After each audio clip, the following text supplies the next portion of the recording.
What's going on? Long time no see, boys. It's been a minute. What's up? How the fuck are we? It's cold as shit. I didn't do my hair. I'm going to the gym with a bedhead. I do not care. So, listen, we got some updates. So the stock market is fucking just through the roof, as always, as predicted. Not betting the house on the stock market with the Trump tariffs. I mean, you just deserve to be broke for the rest of your life. It is what it is.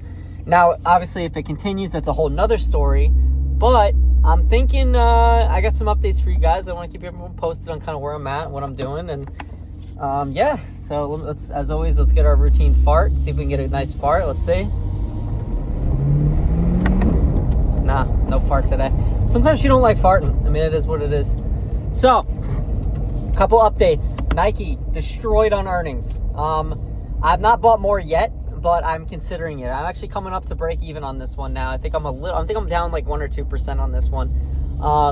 I still love the story on that. I think Nike's going to be one in 5-10 years we look back on like we're just so stupid we didn't buy it in the 50s. So if we go down to like the 40s, high 40s, I'll purchase more. I'll purchase heavy. But for now, I'm gonna hold still because I have a pretty decent amount of Nike. JD.com, I'm still really bullish on that one. I like it a lot. It's still right around my entry price. It's literally done nothing. It's just dead. The PE is like fucking 7 or something. Now it's a Chinese stock, so a little bit of a sketchy area there. But I mean, I'll be honest. I don't really know if there's not going to be a lot of bad stocks in the next 6 to 12 months. I mean, I just look back on this whole situation with the price of silver and the price of oil, and there's so many correlations to say that we're in the 1970s right now, or the 1980s. And if you want to like fucking freak yourself out, look back at 1980. Look at the stock market. Look at the price of silver, and look at how it compares to gold. Right? It's right where it is right now. Silver in 1980, July of 1980, silver was spiked all the way up to fucking amazingly crazy highs, and oil was at absolute rock bottom lows. Also, why oil was low was a supply issue, not a demand issue. Right now, currently, oil is down to the fucking dumpster. It's like $39 a barrel. Insanely low. And it's not low due to demand. It's low due to supply. Okay, because the United States, ever since Trump got in office, has been fucking drilling the absolute living fuck out of oil. So what's happening is you're seeing a lot of correlations with 1980. I mean, and the market in 1980 was peaking, and it was so high in 1980. And then what happened?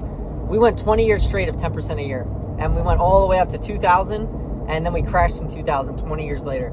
I'm not saying we're going to go for 20 years. I'm not saying we're going to crash in 20 years. I'm saying there's a lot of correlations that show that this rally is just getting started. And the Fed is now is super loose. They're pumping money into the market.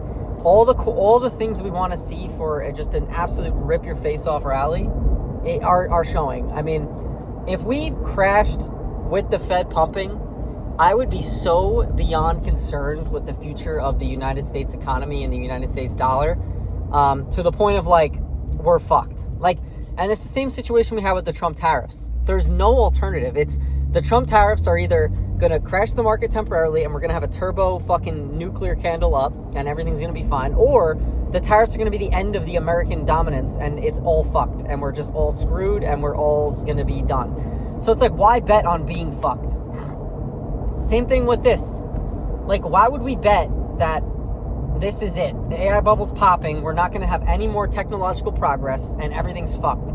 And AI is just going to stall out and there's going to be no more demand for chips and there's nothing in the future and we're done. Like, why bet on that? If you bet on that, we're all probably losing our jobs. We're going to have negative GDP growth for fucking the next 10 years straight. We're going to enter a giga recession. Everyone's lives are going to suck. And there's nothing you can do about that. Right? You're just fucked. Even if you short shit, you're still fucked. Everything's going to go to shit, right? So no one really wins in a big recession. I would love for a huge recession so I could buy a house, but at the same time, you're probably going to get laid off in that recession. Your stocks are going to crash. Honestly, it's better, the more you think about it, it's actually better if we don't have a crash. I mean, if you're waiting on the sidelines with a bunch of cash in your account, hoping for a big crash, and you're going to buy up stocks, you're going to buy up real estate, I mean, a broken clock is right twice a year. Like, obviously, you can time it if you get super fucking lucky. But at the end of the day, man, I don't know if I would want to. I don't know if I would want to bet on that. To be completely honest, I don't know if I want to bet on that.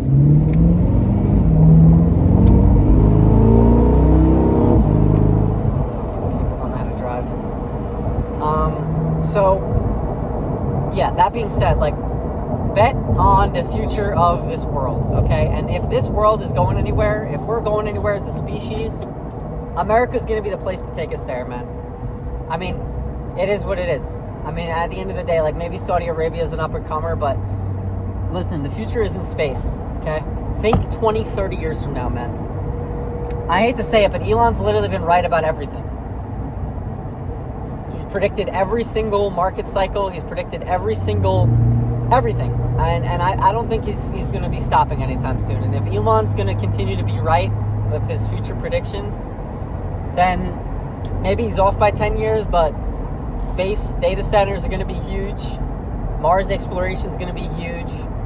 There's going to be a lot of euphoria from the human species on the future, and earnings growth is probably going to get way out of hand in terms of like projections because of space.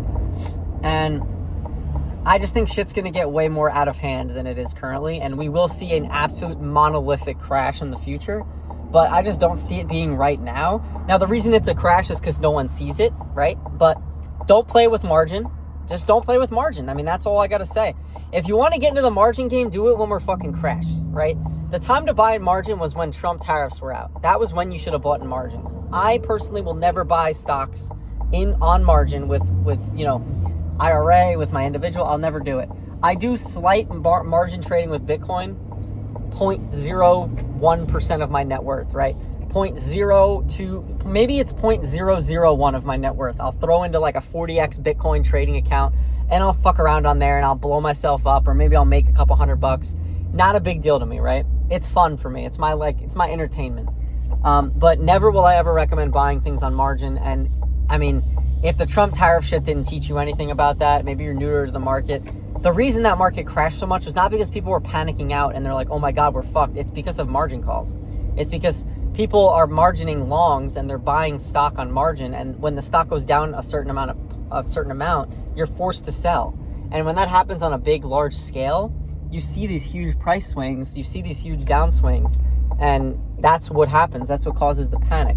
So you need to be understanding of that. You're way out, man. You're way out. I can't go. You're way out. You're way out. Like, Jesus, bro. People pulling out like they're fucking gonna move. I don't understand. So what I'm trying to say is the people, what tends to happen is they get margin called, they get this, and this, and that's it. And it becomes a total cascading effect to the downside.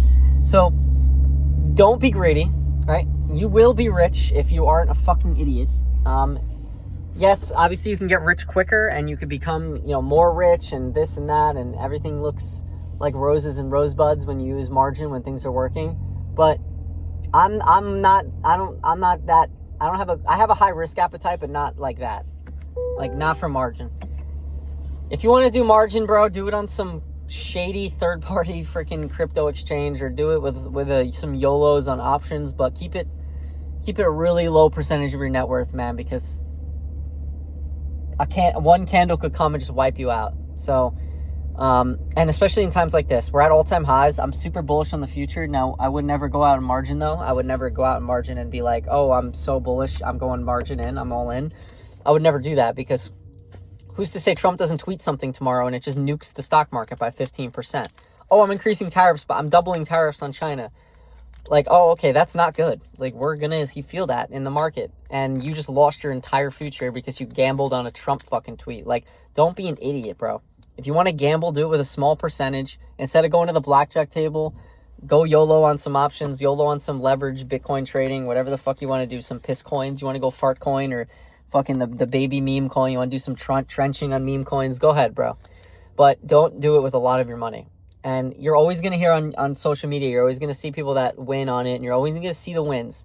No one's going to post their losses. So if you're on Twitter, if you're on fucking social media and you're seeing people and you think, oh my God, it's so easy, this guy made 800% on Fartcoin in 2 minutes. It's like, Yes, but what about the 900 people that lost everything in 2 minutes? Like, you're not going to see that. Social media is the ultimate example of confirmation bias. That shit will fry your brain. Just don't fucking use it, bro. Don't. I scroll Twitter for 10 minutes and I feel myself. I feel it. Like, in real time, I could literally feel the I don't want to say regret, but like the FOMO. Like, oh my God, like people are tweeting about how they made $900,000 fucking trading Bitcoin, or $9 bajillion in 2 minutes on the opening range breakout of the fucking NASDAQ, this and that. Sign up for my course. It's like, bro, the FOMO is everywhere. It's fucking fake. It's fake, bro. It's fake. Don't fucking listen. There's always going to be some edge cases where certain people can make a lot of money consistently, but it is so uncommon. Don't fucking day trade, please, bro. Like, yes, maybe you're a prodigy. Try it out with a small percentage of your net worth. Go ahead, bro. You want to blow up some money, go fucking ahead. But I'm telling you, bro, the market will take you and fuck you unless you know what you're doing and you really understand what the fuck's going on. And, maybe you want to start day trading. That's fine. But learn about the markets first. Do long-term investing. Learn about how shit works. Learn about companies. Learn about trends. Learn about why shit even moves. Learn about the manipulation they do. And because I'm getting questions in my DMs about people wanting to trade. They think I'm like, I'm going to give them call outs on day trades. It's like, bro, you're never going to get rich doing that. Like, you're never going to get rich. I do it for fun. It's super fun for me. And, I make a couple $100 here and there. Maybe I'll make $1,000 here and there. Maybe I'll lose $1,000 here and there. At the end of the day, it's just entertainment for me. It keeps me busy and it keeps my appetite sated, so I don't go all in on some fucking stupid ass call. So yeah, guys, I hope that was helpful. At the end of the day, guys, still super bullish on the future. I'm going to buy Nike in the high 40s if I can, and I'm super bullish. I think we're headed to fucking 9,000 in the S&P in the next 2 years. And AMD, I think, is going to be a $300 stock in the next 12 months. So take that as you will. I'm not buying any of them on margin. The only time I'll ever use margin, I've already said this, is if we have an absolute black swan crash down 50%, sure, I'd use margin and I'd buy the dip. If we go down 10%, I'm not using margin. 20%, I'm not using margin. 30%, I'm not using margin. It's got to be a violent flush out, really bad, just crazy black swan shit. Then, okay, I would play the margin game, I think. But otherwise, guys, I'll see you later. Until the next time, if you have any questions, just Discord me, man. All right? See ya.